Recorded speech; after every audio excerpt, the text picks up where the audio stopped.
సరీన్ నగర్లో ఇసుకబండ్ల కార్మిక సంఘం డివైఫై మహిళా సంఘం ఆధ్వర్యంలో మహిళలకు ముగ్గుల పోటీలు నిర్వహించారు. ఈ సభకు జియేసు అధ్యక్షత వహించారు. ఈ కార్యక్రమానికి ముఖ్య అతిథులుగా సేటియు జిల్లా నాయకులు ఎం గోపాల్, సిపిఎం పార్టీ నగర కార్యదర్శి వర్గ సభ్యులు సిహెచ్ సాయిబాబా, కె సుధాకరప్ప, మహిళా సంఘం నాయకులు జి ధనలక్ష్మి, జయలక్ష్మీబాయి, ఎం ఉమా, రాధమ్మ, జి రాణి హాజరయ్యారు. ఈ సందర్భంగా వారు మాట్లాడుతూ ఎన్నికల ముందు కూటమి ప్రభుత్వం ప్రజలకు 6 గ్యారంటీలను అమలు చేస్తామని చెప్పి అధికారంలోకి వచ్చిన తర్వాత హామీలను మరవడమే కాకుండా కరెంటు ఛార్జీలను ట్రూ ఆఫ్ ఛార్జీల పేరుతో విరితంగా పెంచి ప్రజలపై 20,000 కోట్ల రూపాయలు భారం వేశారని తెలిపారు.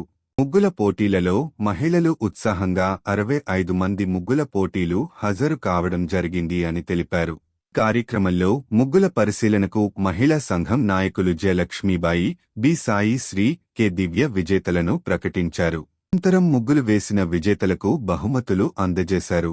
కార్యక్రమంలో ఇసుక బండ్ల కార్మిక సంఘం నాయకులు కేశవరెడ్డి, పరశురాం, మద్దిలేటి, మధు, వెంకటేశ్వర్లు, నాగేష్, జి వెంకటేశ్వర్లు, కె పెద్ద మధు, సత్యరాజ్, ఎన్ దేవదాసు, రాజశేఖర్, రామ్మోహన్, రవితేజ, చిన్న మద్ది, మైబు, గురురాజు, దుబ్బరాజు తదితరులు హాజరయ్యారు.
చిన్న పిల్లలు బయట ఉండండి, తర్వాత రండి.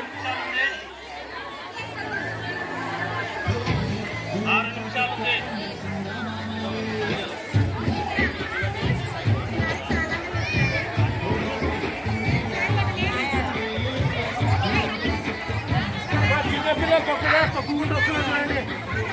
మీరు రానియద్దండి, మీ ముగ్గుల కాడికి ఎవరు రానియద్దండి. ఎవరైనా ఒక్కరు తొక్కినారంటే 5 నిమిషాలు, ఇంత కష్టపడి 5 నిమిషాలు ఉంది. 5 నిమిషాలు మాత్రమే ఉంది. మీకు ఇచ్చిన టైమింగ్ లో 5 నిమిషాలు ఉంది.